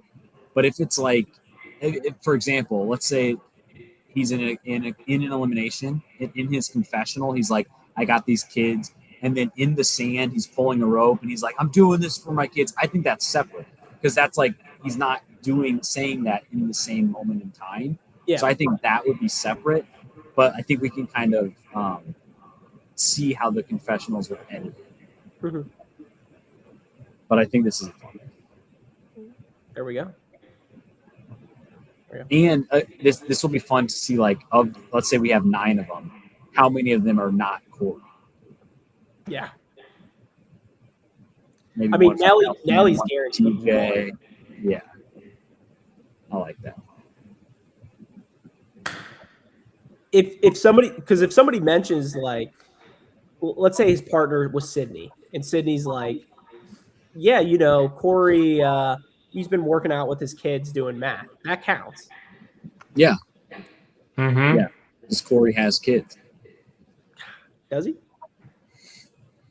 All right. Anything else?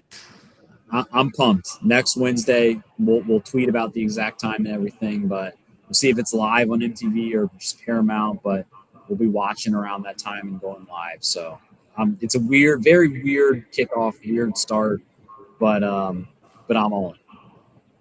I'm all in. I'm excited. Got the props going. A little disappointed where we put Nelly, but it is what it is, and hopefully he can show up this season. Yeah, break a leg. Oh, come on. Would we say Nelly's very Tyrese this season? Whoa, watch it. Watch it. I'm coming home. I'm coming home. All right, well, that's it, right? No more. That's it. We'll do any MVP, LVPs tonight.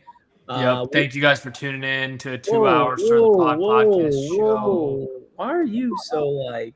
It's a dirty game. I'm sorry. It's cutthroat. Wow. Are we going to incorporate? I mean, there's 3 members of Stir the Pod, and there's 3 teams. Ooh. I say this. First episode, when we find out the teams, we do the good old wheel. On the show. And whoever, you have to root for that team the entire season. I love it. Ooh, throw some money down too. Say no more. But I know Alex is the biggest gambler here. Come on. Yeah. All right. Well, thank you guys for listening to a brand new Stir the Pod podcast show. I've been your host, Trevor. You can follow us on Twitter at Stir the Pod. You can follow us on Instagram at Stir_the_pod. Thank you guys. Love you guys. Shout out